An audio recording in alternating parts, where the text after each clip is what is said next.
Masechet Sukkah, daf 34. We begin with the Mishnah at the bottom of 33, and we're going to go through the same exercise we did before, this time with the Arava and the Etrog. So we begin, Arava Gezula vi Besha, Pesula, Shel Ashera v'Shel Ir Hanidachat Pesula. So same thing with the willow branch. If it's dried out or it's stolen, then that's certainly no good. And also, if it's from Asherah, worshipped as Asherah, or from Ir Hanidachat, also no good. And again, the same reason, because these are destined to be burnt. So it's as if they are already burnt, and therefore they're like don't exist and don't have the proper shiur. Next, if the top of it was chopped off, or if the leaves fell off, we have a picture of leaves falling off. Here you go, right? Just like that. Then that is also no good. Safsafa pisula. Safsafa is another species that is similar to a willow, but is not the proper species. We'll talk more about the safsafa. Kimusha, if the willow branch is just a little bit dried, slightly dried, and only a few of the leaves fell off,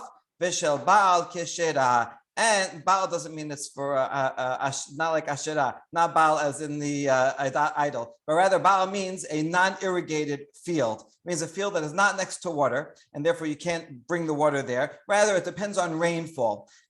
So, in other words, even though it's Arveh Nachal, the Torah calls it, and so you might say, perhaps only if it actually grows next to a river, it's okay. No, the Mishnah comes and says, that's just a description of where it usually grows, but if in fact you find it and are able to grow it in a rain field, then that is also fine.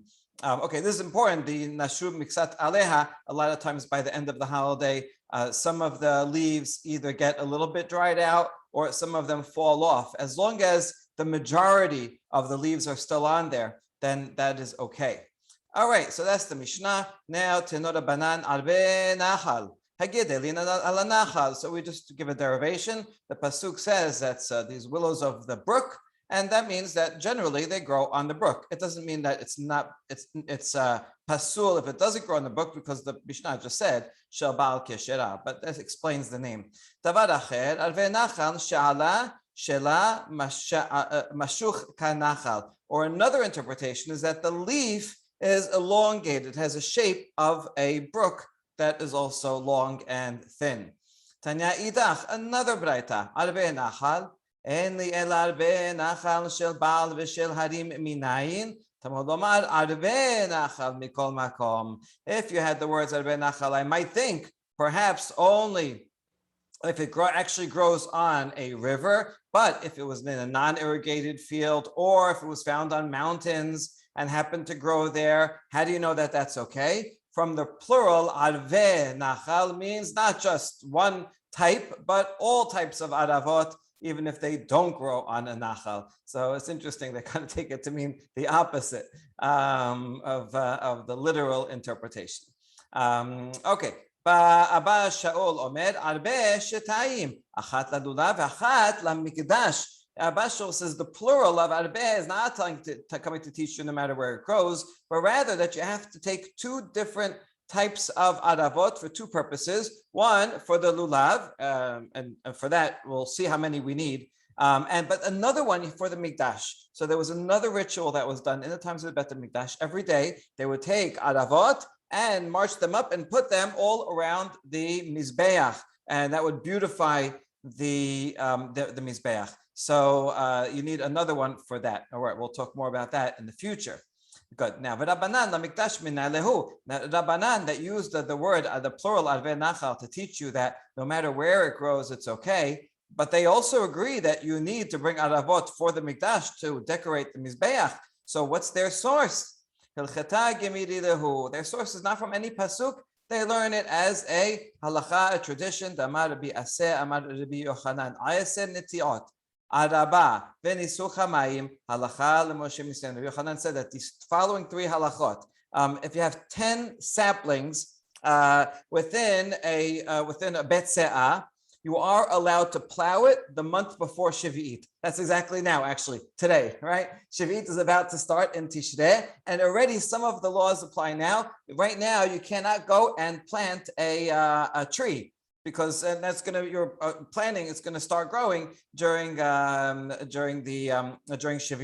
This is actually practical. My niece just went on a JNF trip where they always plant trees. They were not allowed to plant trees because of this. But this is an exception, which is if you have new saplings that will die if you don't take care of them, then you are allowed to plow there during the month before Shavuot actually starts. Not on Shavuot, but beforehand, provided that you have 10 within a 50 by 50 amma area.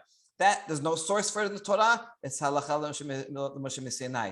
The second one is arava. That's our law, that you need willow branches for the Bet HaMikdash. And the third one is nisuch hamayim, which we will get to later in this masechet, which is on Sukkot. We go out and draw water and pour the water on the mizbeach, and that is a prayer for rain in the season. This has no source in the Torah, and in fact, the Saddukim denied that this should be done, and this caused huge controversy because of that. But this is the third item that is based on the oral tradition and not found in the Torah. So that's where the rabbis get it from, because they use Arvei Nachal to teach you that on the mountain and in the rain field, also the willows are good.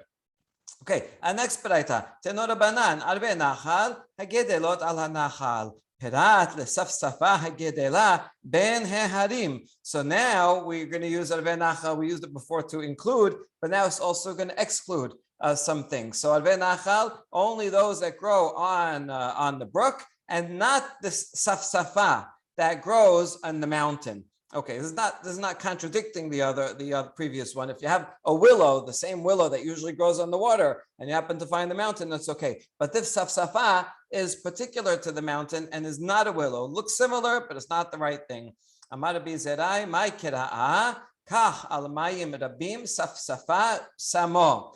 So Rabbi Zerai brings a source from Yechezkel that supports that safsafa is a different item altogether. This is from Yechezkel 17, which is a long mashal using trees and branches as a parable for the last kings of Israel. And it mentions how a bird came and took a branch and sent it to another land, and it grew, and then brought another one. It's all a mashal for Yehoiachin, who was taken away, and then Sidkiah, who was placed and was going to be, could have been successful. He was, now we know he was the last king. But if he was planted himself and he devoted himself and was subservient to Bavel, he would have been successful. But he went against Yirmiyah's prophecy and joined up with Mitzrayim, and therefore he was not successful. So this in the Mashal is describing Sidkiah. It says, Kach al mayim rabim, place this tree next to a lot of water, and it'll be successful, or this willow rather, and that'll be very successful.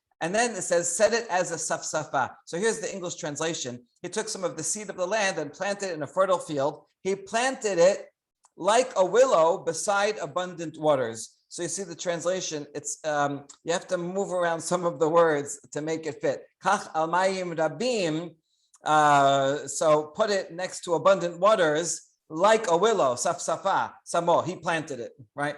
So you see that the Hebrew order of words is in fact difficult. The Peshat, according to this translation, is that the willow that he's putting on great waters is the safsafa itself. So according to the safsafa is just a synonym for a willow. But the Rabbi Zera is not taking it that way. He's saying, take something on Mayim Rabim, that's the willow, safsafa samo, and even though Hashem gave him, here, you can plant yourself on great water, instead he became like this dried out type of willow, and he didn't take advantage of it. So Rabbi Zera reading it as a contrast, not as parallelism. So Abaye says, why don't you read it like the Peshat, that it is in fact parallelism. Kach al mayim rabim, umaynihu safsafa. Put this on great waters. What are you putting there? Safsafa. The safsafa is the willow plant that you're putting on great waters, and therefore safsafa would be the same thing that grows on the brook. Imken my samo. No, but we counter that. It says, yeah, what about the word samo? If it didn't have that word, you can say kach hamayim rabim safsafa. But you see from the word samo, you have to put a comma. Kach hamayim rabim kama safsafa samo. So you see the word order means you have to put a comma somewhere, and therefore he's reading it not as parallelism, but as a contrast. Hashem gave him a chance to be on great water, but instead he didn't take advantage of that, and he was like this dried out one. Okay, good. Amar Rabbi Abhu, Amar Kadosh Baruch Hu, Ani amarti sheyehu Yisrael lefanai kekach al mayim rabim. Rabbi Abhu now is explaining the mashal according to the understanding of Rabbi Zerah. And so Hashem said, I wanted Israel to be before me like this thing that you place on water, like a good willow. But they abused that, and they rebelled against Bavel, and they turned themselves into a safsafa of the mountain that does not flourish. Okay, so that's very interesting reading. It's interesting how they know both ways how to read it as parallelism, which I think is the pashat, but also otherwise. The truth is that the grammar is difficult here. Okay, everything we just said is repeated, but just with the names slightly shifted.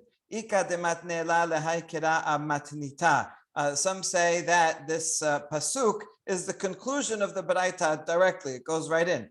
Kach alamayim rabim safsafa samo matkifla Rabbi Zerah. After the Baraita brings the pasuk, Rabbi Zerah beforehand was one that brings the pasuk. Now Rabbi Zerah is one that asks a question on the pasuk. So it's actually opposite. Rabbi Zerah is the one that said maybe the pashat is that whatever you're putting on mayim rabim is the safsafa, and read it as parallelism. Beforehand, that was said by Abaye.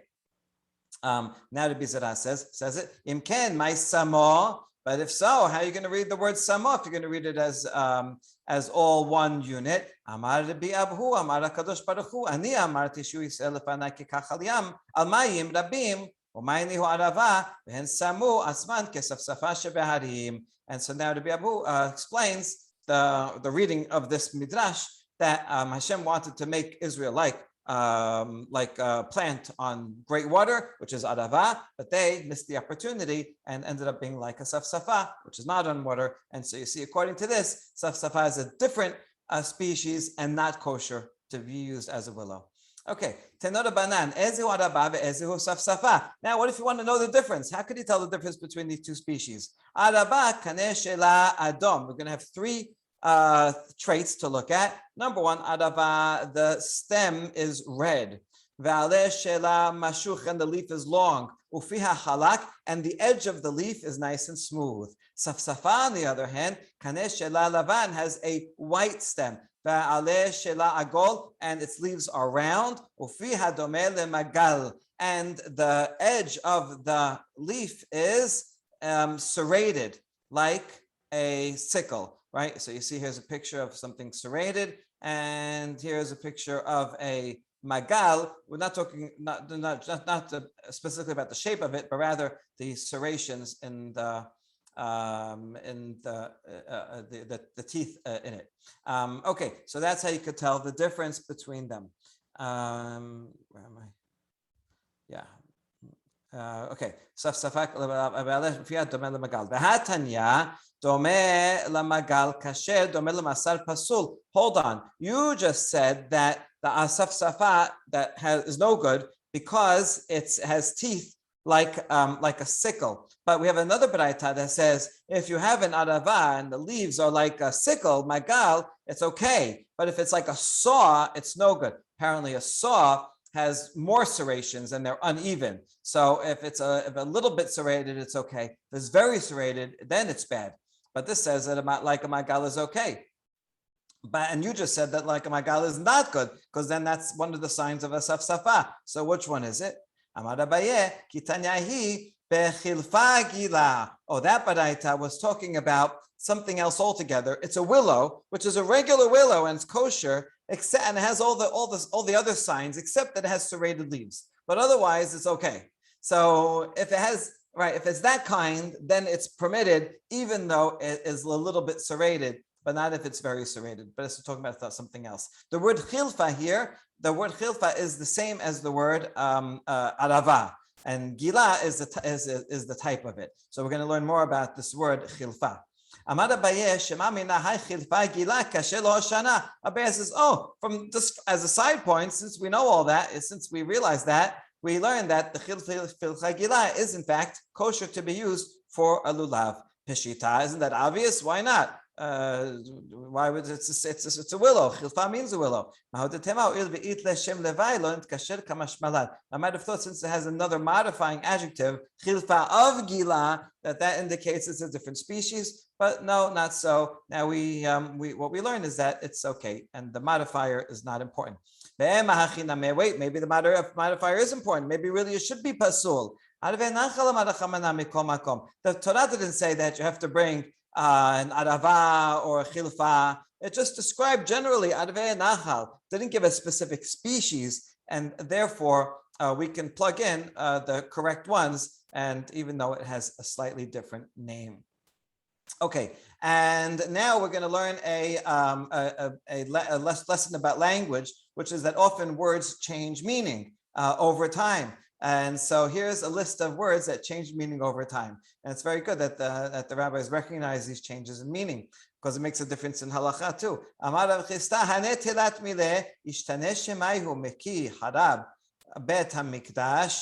So the following three words changed their meaning, were flipped from the time the Bet HaMikdash was destroyed until their day. I presume they're talking about the second Bet HaMikdash, which was in 7 CE, and Rav Chisda is a third generation Amorah, around 300. So a couple of hundred years, words definitely can change around that time. So chalfata, arabata. So the word the arabata, chalafta. What they used to call chalafta is what we call arava, Aramaic, and what they used to call arabata is now called chalfata. So therefore, when they're learning these baraita, these Tanaitic sources, and they say chalfata, that really means arava. So you see that they're kosher. What's the difference? Why do you have to know which one's which? Because you have to know if it's kosher for a lulav. If it's an ancient usage of chalfata, then it's good. If someone tries to sell you what's called a chalfata today, then it's not good, because that's the same as a safsafta. Okay. Sheep. Interesting, because chiluf means switch. Chiluf itself means switch, right? Right. And erev means to mix up. So, all right. Shipura hasosreta shipura. So the word trumpet and shofar, they switched meaning. My nafkamina, the shofar shel Rosh Hashanah. If you want to know what you can blow, so you have to know what to call it. And at some points in time, if you walk into a store and ask for a shofar, they'll give you a metal trumpet, and that's not good. And other times it's switched around. Petorata, petora, petora, petorata. Lamai nafkamina, the mikachomimka. These are two words for a table. One means a big table, one means a small table. But the word switched. So if you go online and order a patora, you might get a small table when you're expecting a big table. So you got to keep track of what these mean. Okay, those are his list of three. As another one, I'm going to be Afani Omer bekase hub lila bekase. These describe two of the stomachs of animals that chew their cut. They have four stomachs, but they're talking about the first two. And so they changed names. What's the difference? Again, it's for halachot of terefot. If an animal is, you see when you open it up that it won't live out the year, then it's teref. So how can you tell? If you see that there is a needle in its stomach. If it's in the first stomach, which has a thin lining, then even if it only goes in one side, is taref. The second stomach has a thicker lining, and it's only taref if it goes in and you see it come out the other side. So if you go and the butcher says, "Oh, I saw a needle in the bekaseh," well, you have to know, is it referring to the first or second stomach? It makes a life and death difference. Amar Rav Bar Yosef, Af ani omer Bavel Bursif Bavel. The name of the place called Bavel is changed to Bursif, and the other way around. And why does it matter to us? When you write a get, you have to write the name of the place, and it has to be the exact, what people call it in that time and place. And if you see an old one, it's good to know that at that time it was called this, that name, and therefore it was written correctly, or if not, if it was written incorrectly. Okay, so great lesson on language and vocabulary. And now we get to the next Mishnah, which is very, very important about the number. Rabbi Ishmael omer shelosha hadasim u'shte aravot lulav echad ve'etrog echad. Exactly what we do: 3 myrtles and 2 willow branches, and one of each of the rest. Afilu shenaim ketumim ve'echad eno katum. But then Bishmael says something surprising. Even if 2 are cut off and 1 is not cut off, obviously he's talking about the hadasim, because that's 3. So in the hadasim, you only need 1 to be full. The other 2 can be severed. Now, we said before that a severed hadas is no good. So what if you need them, then you should be all 3, you need them full. And if you don't need, if it's okay to make them katum, cut off, then maybe they should all be cut off. So this is kind of surprising. We're going to have to unpack what Rabbi Ishmael means by that. That's the opinion number 1. Rabbi Tarfon omer afilu sheloshtan ketumin. Even if all 3 of the hadasim are severed. So obviously you need at least 1. So it must be that Rabbi Tarfon, unlike the opinions we said before, thinks that since a hadas, the leaves cover the top. So even if it's cut off, the leaves will cover it and it doesn't look bad. And so he permits it. So that's an interesting halacha. Actually, we're going to see halacha follows Rabbi Tarfon. So that's very interesting. Rabbi Akiva omer keshem shelav echad ve'etrog echad kachadas echad va'arava achat. Rabbi Akiva says one of all of them. Why are you making a difference? One lulav, one etrog. So hadas is more important, arava is more important. One of those also. So one of each. Now, this Rabbi Akiva has archaeological confirmation. I think I mentioned this once, but here's another picture of the Bar Kochva coins. And Bar Kochva's Rebbe, of course, was Rabbi Akiva. And you see in the picture behind me, next to my shoulder here, is in fact a etrog, right? You see right next to it. And then you have this holder, but above that you have the lulav in the middle, and it's very clear there's 1 hadas and 1 arava. I don't know which one's which, whatever, right? So that looks very clear. And Bar Kochva was very insistent on having the Arba Minim for all of his soldiers, and he wrote letters about it. You better go get them and make sure that you take ma'aser from them and all that. So it seems that Rabbi Akiva's practice was, in fact, the one that was followed, at least during that time period. I think this is the oldest depiction we have of the Arba Minim. Yeah, we have some later ones in synagogues, in some of the synagogues in the Galilee from like the 6th century. Okay, so those are the 3 opinions, and now we're going to have to unpack it. Tanya, Rabbi Ishmael omer, peri sadar echad. So he's going to learn each one from pasuk. Peri, that's singular. 1 peri sadar, 1 beautiful fruit tree.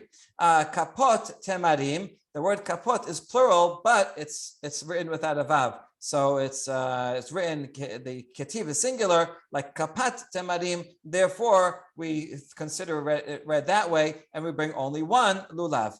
Anaf ayis abot shelosha. There's 3 words to describe the hadasim, so therefore we bring 3 parallel to the 3 words. Arve nachal has 2 words. Also, it is plural, and the minimum of plural is 2. And that's how we learn shetayim, that we bring 2 aravot. Vafilu shenaim ketumim. Now, back to the hadasim, even if 2 of them are cut, ve'achad she'eno katum, which is what he said in the Mishnah. This is a braita that's expanding on the Mishnah. The Rabbi Tarfon omer shelosha, vafilu sheloshtan ketumim. Rabbi Tarfon also says, yeah, you need 3, but they can all be ketumim. Rabbi Akiva omer keshem shedulav echad ve'etrog echad, kach hadas echad v'arava achat. Rabbi Akiva says the same. They need only 1 of each. Amar lo Rabbi Eliezer. When you put them all together, maybe you might think that the etrog has to also be bundled together, and you should tie it up as well. Right? When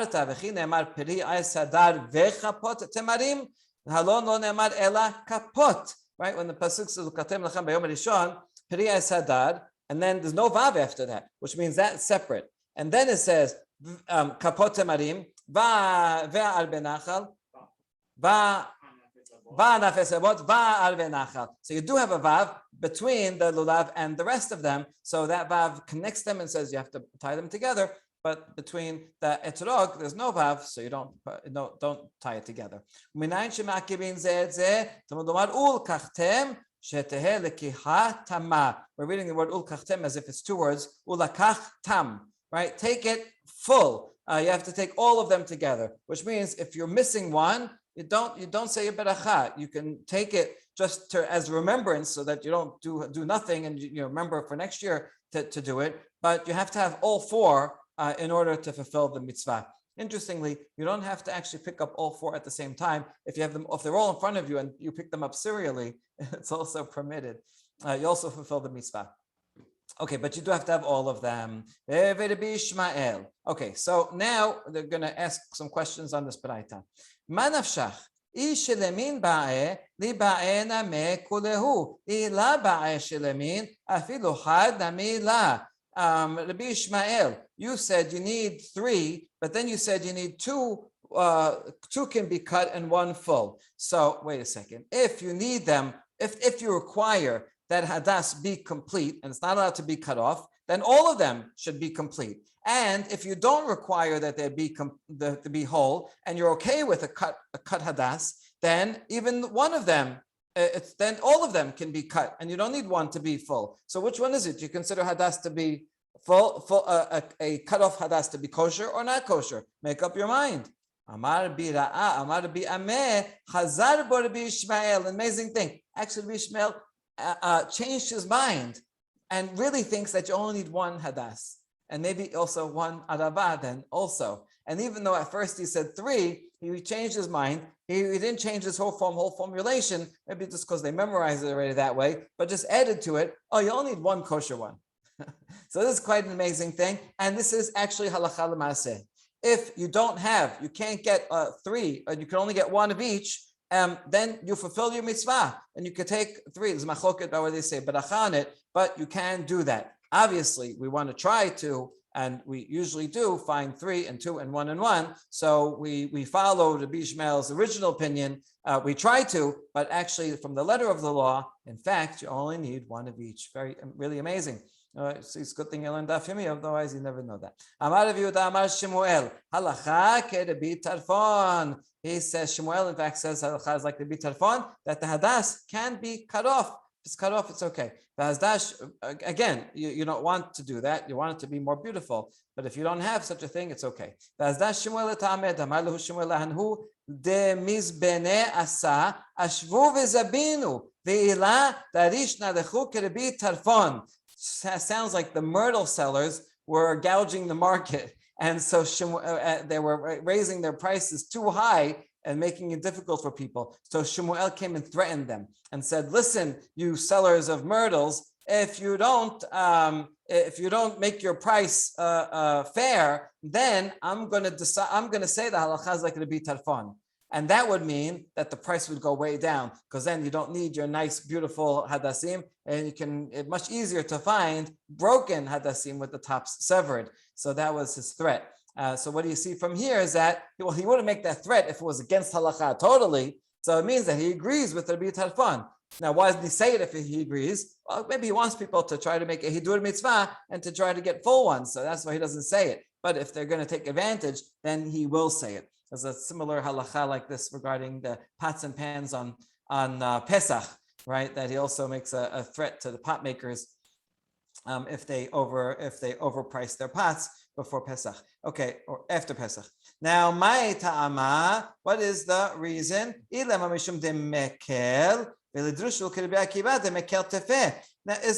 Shemuel is trying to be more lenient on the people so that the price will come down. If he's going to be lenient, why not be even more lenient and follow Rabbi Akiva, if that's the idea? Because Rabbi Akiva says you only need 1, and that's it. You only, instead of buying 3, you could buy 1.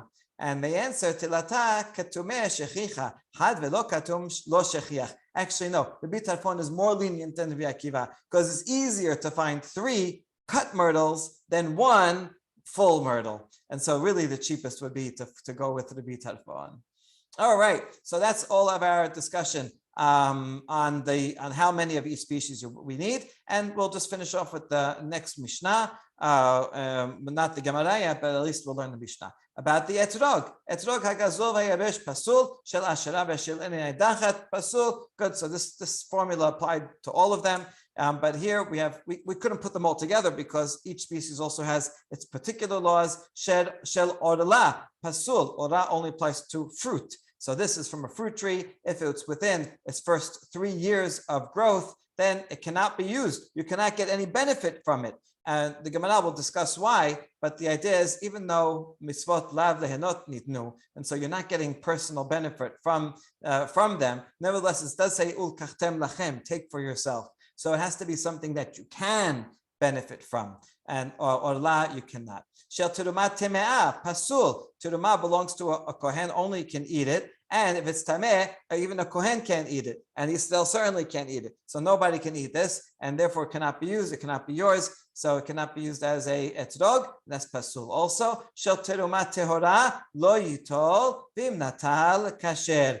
If it's teruma bas tahor, then you should not use it. If you did b'diavad, it is kasher. Here it's not a problem that not being usable because a kohen could use it. Here the problem is that you don't want it to become tameh. And if you're going to take it, usually they put the lulav in water and that would make it touch and then the tumah could transfer. So we don't want the turumah to become tameh and therefore stay away from it. But technically, if you did use it, it is kasher. Shel demai, bet shamai poslin. Demai is a fruit, an etrog that you get from Amaretz, and maybe he took Terumah, maybe he didn't take Terumah Maaser, and so you can't eat it until you take Terumah Maaser yourself. Therefore, Bet Shammai says you can't use it, so it's no good. Bet Hillel Machshirin, Bet Hillel says, wait, a poor person can eat demai. So theoretically, you can relinquish all of your property, make it ifked, and then you be a poor person, then you can eat it. So therefore, demai would be okay. Shel Maaser Sheni B'Yerushalayim Lo Yitol V'Im Natal Kasher.